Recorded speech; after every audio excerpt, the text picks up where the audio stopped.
Hi friends, हमने अब तक देखा ऑटोट्रोपिक न्यूट्रिशन देखा, हेटरोट्रोपिक न्यूट्रिशन देखा। ठीक है, अब हम देखेंगे न्यूट्रिशन इन ह्यूमन बीइंग्स।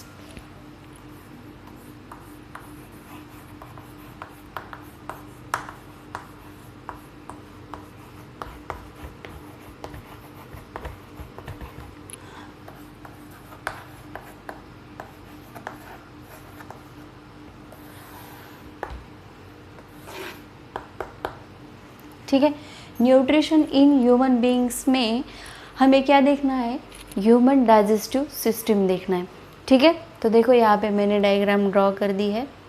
हम देखेंगे कि ह्यूमन बॉडी में फूड कैसे डाइजेस्ट होता है।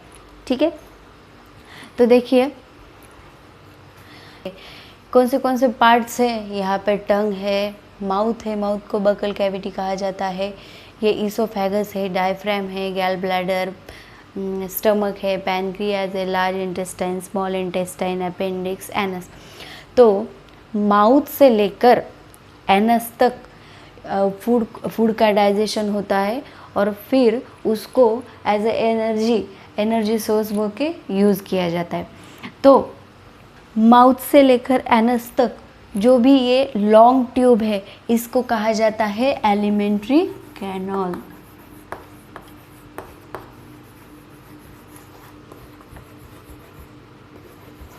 ठीक है, तो एलिमेंट्री कैनाल को हम क्या कहेंगे? Alimentary canal is a long tube extended from mouth to the anus. ये बीच की पूरी ये एलिमेंट्री कैनाल है। तो देखते हैं कि एलिमेंट्री कैनाल में फूड कैसे प्रोसेस किया जाता है। देखिए, हम डिफरेंट टाइप्स का फूड खाते हैं।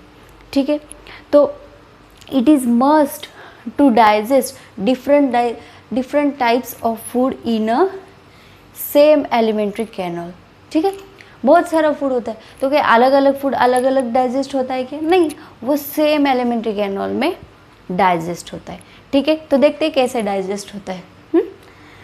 देखिए, जब भी हम कुछ अपनी पसंद की चीज़ देखते हैं या फिर कुछ भी खट्टी मीठी चीज़ देखते हैं, तो क्या होता है? हमारे मुंह में पानी आ जाता है। ठीक है, तो वो जो पानी होता है, वो पानी एक्चुअली क्या होता है? वो फ्लूइड क्या होता है? वो फ्लूइड होता है सलाइवा। सुना है आपने? वो फूड क्या होता है? सलाइवा। अब ये सलाइवा क्या होता है? ये सलाइवा एक डाइजेस्टिव जूस है।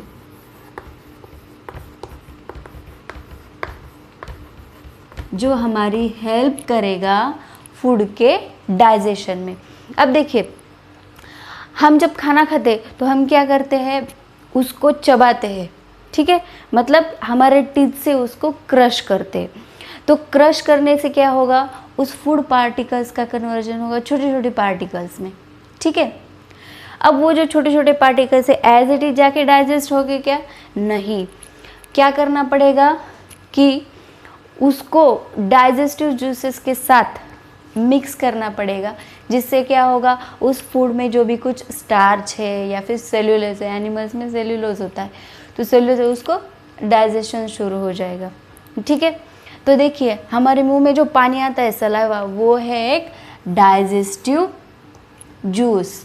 अब ये डाइजेस्टिव जूस कहाँ से आता है? देखिए, हमारा जो माउथ होता है, माउथ में यहाँ पे होती है सलाइवरी ग्लैंड्स। माउथ में होती है सलाइवरी ग्लैंड्स। अब ये सलाइवरी ग्लैंड्स क्या करेगी? ये सलाइवरी ग्लैंड्स करेगी सलाइवा का सिक्रीशन। सलाइवरी ग्लैंड्स करेंगी सलाइवा का सिक्रीशन। अब ये सलाइवा क्या करेगा? हमारे फूड में जो भी कुछ स्टार्च होगा, स्टार्च को हम एज इट इज डाइजेस्ट कर सकते हैं क्या? हाँ, कर सकते हैं, लेकिन क्या होगा? स्टार्च को डाइजेस्ट करने के लिए हमें बहुत सारी एनर्जी लगेगी। ठीक है, बहुत ज़्यादा एनर्जी लगेगी, और ग्लूकोज को डाइजेस्ट करने के लिए कम एनर्जी लगती है। इसलिए हम इस स्टार का कन्वर्जन किस में करते हैं? सिंपल सब्सटेंस में करते हैं। अब ये सलाइवा क्या करेगा? इस स्टार्च का कन्वर्जन करेगा ग्लूकोज में। अब सलाइवा को स्टार्च का कन्वर्जन ग्लूकोज में करने के लिए कुछ ऐसे कैटलिस्ट की या फिर इंटरमीडिएट एजेंट की ज़रूरत पड़ती है। ठीक है, तो वो इंटरमीडिएट एजेंट कौन सा होता है? उस इंटरमीडिएट एजेंट को बोलते हैं या फिर उस कैटलिस्ट को बोलते हैं एंजाइम। ठीक है, अब सलाइवा में कौन सा एंजाइम होता है? उस एंजाइम का नाम है सलाइवरी अमाइलेज।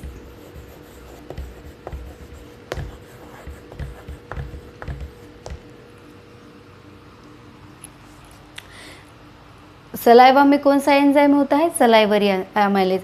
ये सलाइवरी अमाइलेज क्या करेगा? फूड में जो भी स्टार्च होगा उसका कन्वर्जन करेगा ग्लूकोज में। ठीक है, मतलब कॉम्प्लेक्स सब्सटेंस। अब ये स्टार्च क्या है? कॉम्प्लेक्स सब्सटेंस है। इस कॉम्प्लेक्स सब्सटेंस का कन्वर्जन करेगा सिंपल सब्सटेंस में। अब ये सिंपल सब्सटेंस डाइजेस्ट करने के लिए इजी हो गए। ठीक है, इसके लिए हमें ज़्यादा एनर्जी भी नहीं लगेगी। ठीक है, तो हमारे मुंह में जो भी सलाइवा होता है उसमें वो एक डाइजेस्टिव जूस है, और उस डाइजेस्टिव जूस में एक एंजाइम होता है जिसका नाम है सलाइवरी अमाइलेज। ये सलाइवरी अमाइलेज क्या करेगा?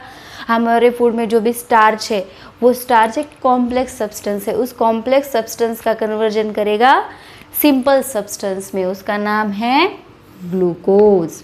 ठीक है, अब देखिए स्टार्च का कन्वर्जन ग्लूकोज में हो गया, सिंपल सब्सटेंस हो गया। अब माउथ से फूड कहाँ जाएगा? फूड पाइप में। देखिए ये है फूड पाइप, हम इसे फूड पाइप कहेंगे। इस फूड पाइप को दूसरा नाम क्या है? ईसोफेगस। ठीक है, अब इस ईसोफेगस में कुछ मसल्स होते हैं। वो मसल्स क्या करते हैं? वो रिदमिकली कॉन्ट्रैक्ट होते हैं। रिदमिकली कॉन्ट्रैक्ट होने की वजह से क्या हो जाएगा? ये जो फूड है वो स्मूथली आगे फॉरवर्ड हो जाएगा। ठीक है, इस ईसोफेगस में और फूड पाइप में जो भी कुछ मसल्स होते हैं वो रिदमिकली कॉन्ट्रैक्ट होते हैं, जिसकी वजह से फूड आगे इजीली पास होता है। ठीक है, और इस कैनाल के जो मसल्स होते हैं वो इस कैनाल की जो लाइनिंग होती है वो स्मूथ होती है, और हमारा खाना जो भी हम चबाते हैं वो भी गीला होता है, उसकी वजह से उसका पैसेज क्या हो जाएगा? स्मूथ हो जाएगा। ठीक है, यहाँ तक समझ में आया? अब क्या हो जाएगा? हमारा फूड ईसोफेगस में आ गया। ईसोफेगस में मसल्स कॉन्ट्रैक्ट होते हैं, उसकी वजह से वो फूड कहाँ पुश हो जाएगा? स्टमक में। अब फूड कहाँ आ गया? स्टमक में। अब देखिए स्टमक में आने के बाद क्या होता है? हमारा फूड कहाँ आ गया? स्टमक में आ गया। देखिए स्टमक एक लार्ज ऑर्गन है। ठीक है, स्टमक क्या है? एक लार्ज ऑर्गन है। जब फूड स्टमक में आता है तो ये जो स्टमक है वो क्या हो जाता है? एक्सपांड होता है। ठीक है, जब फूड स्टमक में आता है तो ये स्टमक क्या होता है? एक्सपांड। एक्सपांड मतलब क्या? उसकी साइज बढ़ जाती है।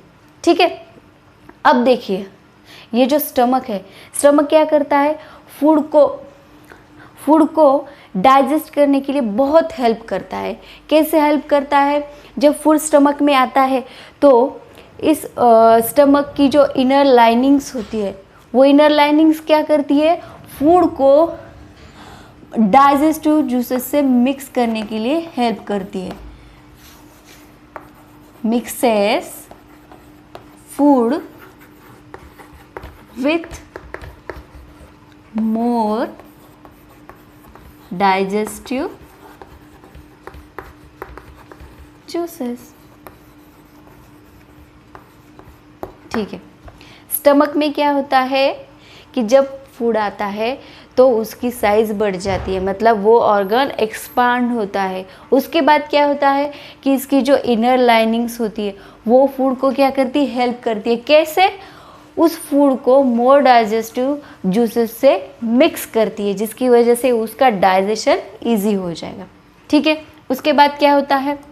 देखिए स्टमक में जब फूड आता है तो उसके डाइजेशन की केयर कौन लेता है? उसकी डाइजेशन की केयर ली जाती है द गैस्ट्रिक ग्लैंड्स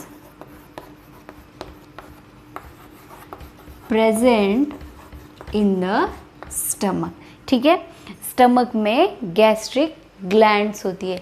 अब ये गैस्ट्रिक ग्लैंड्स क्या करती है? देखिए ये gastric glands hydrochloric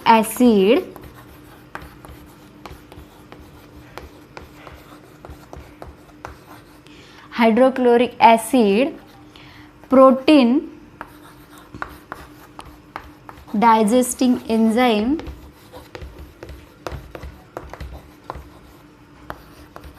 protein digesting enzyme कौन सा, उसका नाम है पेप्सिन, ठीक है, और म्यूकस का सिक्रीशन करती है। अब देखिए ये जो डाइजेस्टिव जूस, इसको डाइजेस्टिव जूसेस भी कहा जाता है। अब ये डाइजेस्टिव जूसेस क्या करते हैं, देखिए पहला है हाइड्रोक्लोरिक एसिड। हाइड्रोक्लोरिक एसिड का काम क्या है स्टमक में, हाइड्रोक्लोरिक एसिड क्या करता है, स्टमक में एसिडिक मीडियम बनाता है। अब इस एसिडिक मीडियम का क्या काम है, हाइड्रोक्लोरिक एसिड का काम क्या है, क्रिएट्स एसिडिक मीडियम। क्यों बनाता है ये एसिडिक मीडियम, देखिए ये जो प्रोटीन डाइजेस्टिंग एंजाइम है पेप्सिन, इसके एक्शन के लिए एसिडिक मीडियम बहुत ज़रूरी होता है। जो भी कुछ एंजाइम्स होते हैं हमारी बॉडी में, जो भी कुछ एंजाइम्स होते हैं, एंजाइम्स के लिए क्या होना चाहिए, एक तो एसिडिक मीडियम होना चाहिए या फिर बेसिक मीडियम होना चाहिए, ठीक है। तो ये जो पेप्सिन है, पेप्सिन के लिए कौन सा मीडियम चाहिए, एसिडिक मीडियम। तो एसिडिक मीडियम कौन क्रिएट करता है, हाइड्रोक्लोरिक एसिड, ठीक है, जिसकी वजह से क्या होगा, इस पेप्सिन का एक्शन ठीक तरह से होगा।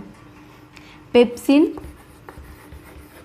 एंजाइम एक्शन, ठीक है।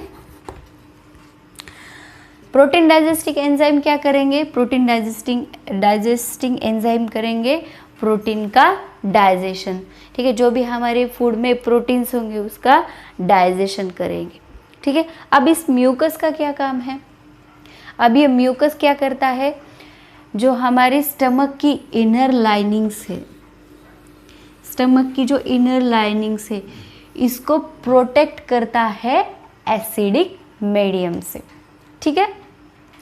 हाइड्रोक्लोरिक एसिड का काम है कि प्रोटीन डाइजेस्टिंग एंजाइम को हेल्प करना, किसके लिए, उसके एक्शन के लिए। लेकिन इस म्यूकस का काम क्या है कि अगर एसिडिक मीडियम ज़्यादा हो गया तो स्टमक की इनर वॉल्स का प्रोटेक्शन करना, किससे, एसिडिक मीडियम से, ठीक है। समझ में आए, तो आपने देखा कि स्टमक में कैसे फूड डाइजेस्ट होता है, कौन से डाइजेस्टिव जूस सीक्रेट होती है। अब देखिए स्टमक से फूड जाता है स्मॉल इंटेस्टाइन में, ठीक है। अब स्मॉल इंटेस्टाइन में फूड किसकी हेल्प से जाता है,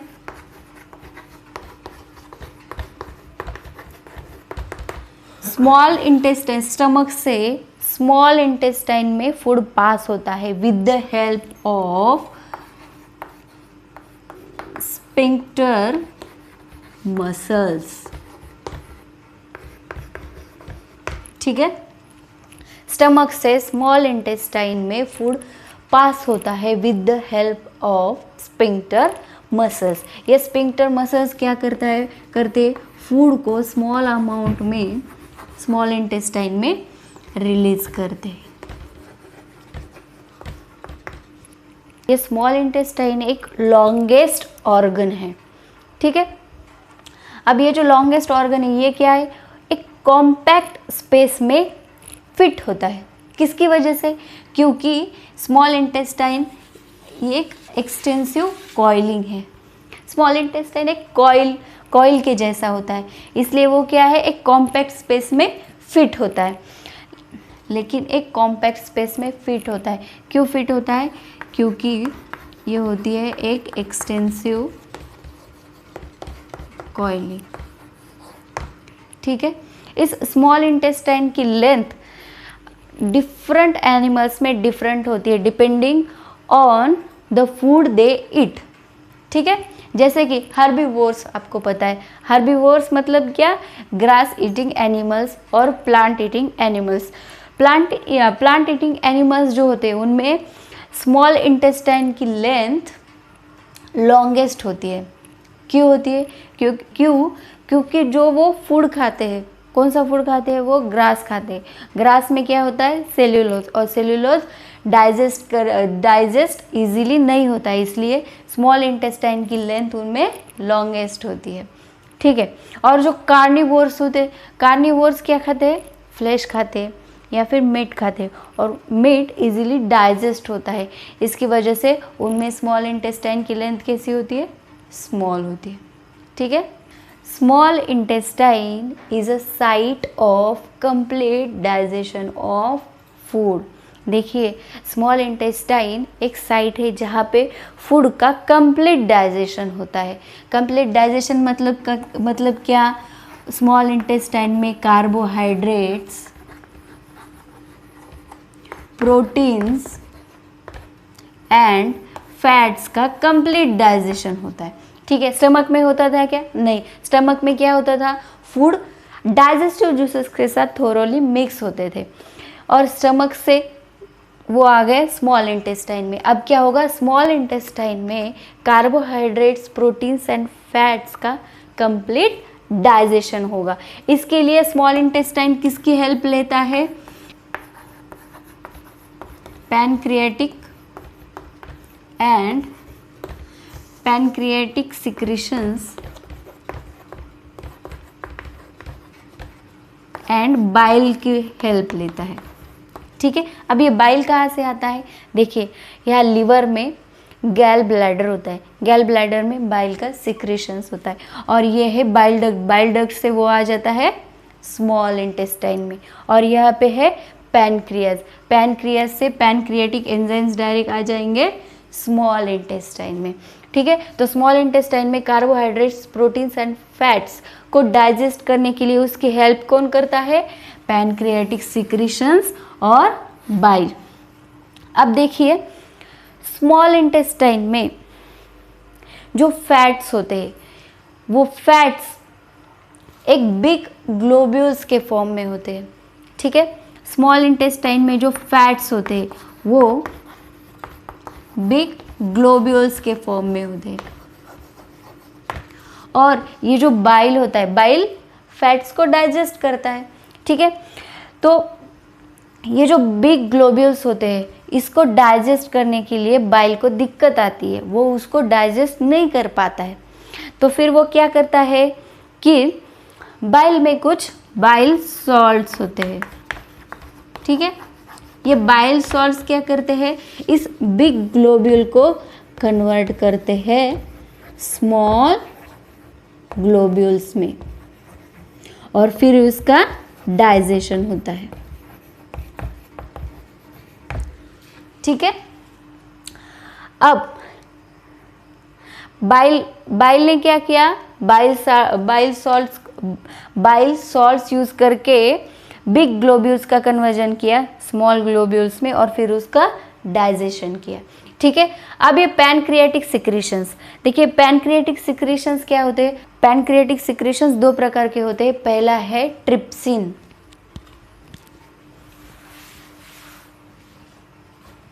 कौन से?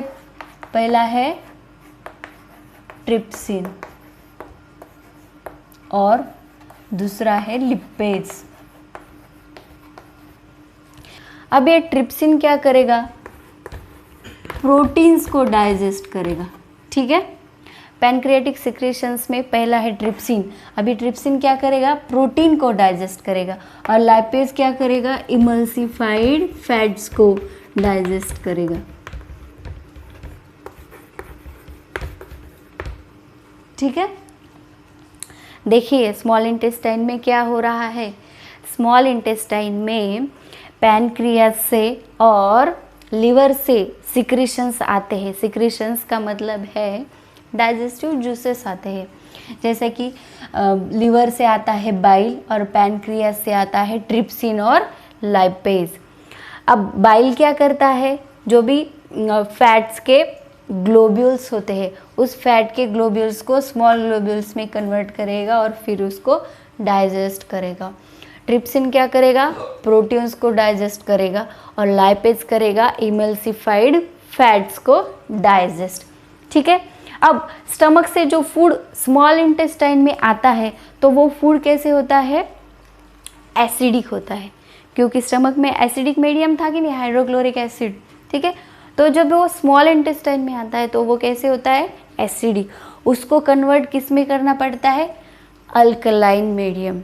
अब अल्कलाइन मीडियम और एसिडिक मीडियम मैंने आपको बताया था किसके लिए ज़रूरी है, एंजाइम्स की एक्शन के लिए। तो जब वो स्मॉल इंटेस्टाइन में आता है तो वो कैसे होना चाहिए, अल्कलाइन होना चाहिए। स्टमक में कैसे होना चाहिए, एसिडिक होना चाहिए।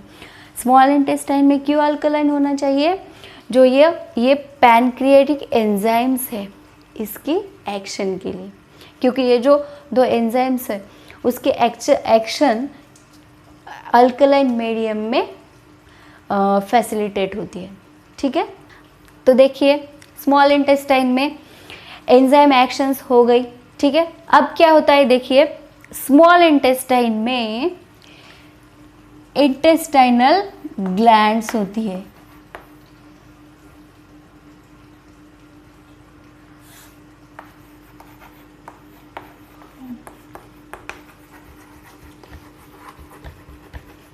ये इंटेस्टाइनल ग्लैंड्स क्या करती है, इंटेस्टाइनल जूस का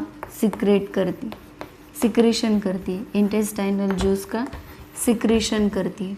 ठीक है, अब ये इंटेस्टाइनल जूस क्या करती है, देखिए फाइनली हमारे फूड में जो भी कुछ प्रोटीन्स बचा है उस प्रोटीन्स का कन्वर्जन करेगी अमीनो एसिड्स में। ठीक है, फिर कार्बोहाइड्रेट्स अगर बचे होंगे तो कार्बोहाइड्रेट्स का कन्वर्जन करेगी ग्लूकोज में। ठीक है, और फैट्स का कन्वर्जन करेगी फैटी एसिड्स और ग्लिसरॉल। ठीक है, इंटेस्टाइनल जूस क्या करती है, जो भी कुछ प्रोटीन्स, कार्बोहाइड्रेट्स, फैट्स है, प्रोटीन्स का कन्वर्जन करेगी अमीनो एसिड्स में, कार्बोहाइड्रेट्स का कन्वर्जन करेगी ग्लूकोज में और फैट्स का कन्वर्जन करेगी फैटी एसिड्स और ग्लिसरॉल्स में। ठीक है, ये सब हो जाने के बाद स्मॉल इंटेस्टाइन से अब देखिए प्रोटीन्स, कार्बोहाइड्रेट्स और फैट्स का डाइजेशन होने के बाद अब क्या होता है, ये जो स्मॉल इंटेस्टाइन होता है, स्मॉल इंटेस्टाइन में कुछ फिंगर लाइक प्रोजेक्शंस होती है इनर वॉल्स पे, फिंगर लाइक प्रोजेक्शंस होती है।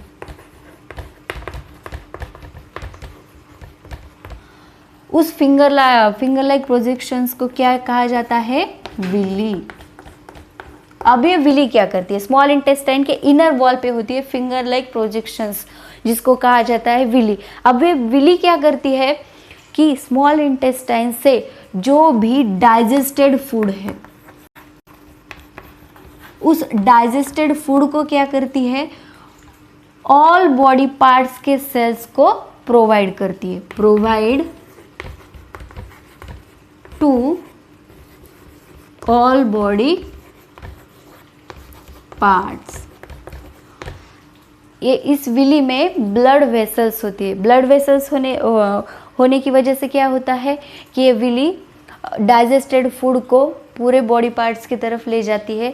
वहाँ पे क्या होता है, सेल्स उस डाइजेस्टेड फूड को एज ए एनर्जी बोल के यूज़ करते हैं, कुछ टिश्यूज़ के फॉर्मेशन के लिए यूज़ किया जाता है या ओल्ड टिश्यू के रिपेयर के लिए यूज़ किया जाता है। ठीक है, ये जो डाइजेस्टेड फूड है जब सेल के पास जाता है तो कुछ सेल्स क्या करते हैं, एज ए एनर्जी सोर्स बोल के यूज़ करते हैं। ठीक है, कुछ क्या करते हैं, फॉर रिपेयरिंग ओल्ड टिश्यूज़ के लिए यूज़ करते हैं।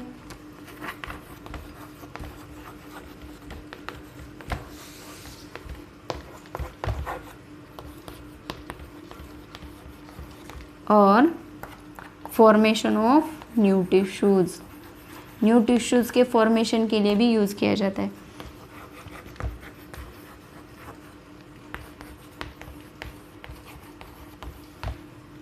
ठीक है, तो देखिए स्मॉल इंटेस्टाइन में डाइजेस्टेड फूड कैसे पास किया जाता है। स्मॉल इंटेस्टाइन में विली होती है, विली क्या करती है, विलीज में ब्लड वेसल्स होती है, तो वो ब्लड वेसल्स उस डाइजेस्टेड फूड को ऑल बॉडी पार्ट्स की तरफ ले जाती है। वहाँ पे जो सेल्स होते हैं वो सेल्स उस डाइजेस्टेड फूड को एज एनर्जी सोर्स बोल के यूज़ करते हैं, या फिर रिपेयरिंग ओल्ड टिश्यूज़ के लिए, या फिर फॉर्मेशन ऑफ न्यू टिश्यूज़। ठीक है, अब स्मॉल इंटेस्टाइन में सिर्फ डाइजेस्टेड फूड ही था क्या? नहीं, स्मॉल इंटेस्टाइन में अनडाइजेस्टेड फूड भी था। अब इस अनडाइजेस्टेड फूड का क्या होता है, देखिए अब ये जो अनडाइजेस्टेड फूड है, ये अनडाइजेस्टेड फूड स्मॉल इंटेस्टाइन से जाता है लार्ज इंटेस्टाइन में। कहाँ है लार्ज इंटेस्टाइन? देखिए यहाँ पे ये जो है ये है लार्ज इंटेस्टाइन, और ये जो कॉइलिंग सी एक्सटेंसिव कॉइलिंग्स ये है हमारा स्मॉल इंटेस्टाइन। तो स्मॉल इंटेस्टाइन से फूड कहा गया लार्ज इंटेस्टाइन। अब इस लार्ज इंटेस्टाइन में क्या होता है, ये जो विली होती है, ये विली उस फूड से वाटर को एब्जॉर्ब करती है, और जो रिमेनिंग पोर्शन है उसको एनस के थ्रू एक्सक्रीट करती है बाहर। ठीक है, समझ में आया? अनडाइजेस्टेड फूड का क्या होता है, स्मॉल इंटेस्टाइन में डाइजेस्टेड कुछ पोर्शन डाइजेस्ट होता है, कुछ पोर्शन अनडाइजेस्टेड रहता है। तो डाइजेस्टेड पोर्शन क्या हो जाता है, बॉडी पार्ट्स की तरफ जाता है, उसका यूज़ होता है। लेकिन अनडाइजेस्टेड फूड का क्या होता है, अनडाइजेस्टेड फूड लार्ज इंटेस्टाइन में चला जाता है। लार्ज इंटेस्टाइन में उसमें से वाटर एब्जॉर्ब किया जाता है, और जो भी सॉलिड फूड बचता है वो एनस के थ्रू एक्सक्रीट किया जाता है। ठीक है, ये है न्यूट्रिशन इन ह्यूमन बींग्स, जिसमें हमने देखा ह्यूमन डाइजेस्टिव सिस्टम। आपको समझ में आया? तो आज यही रुकते हैं, कल मिलते हैं एक नए टॉपिक के साथ। Thank you.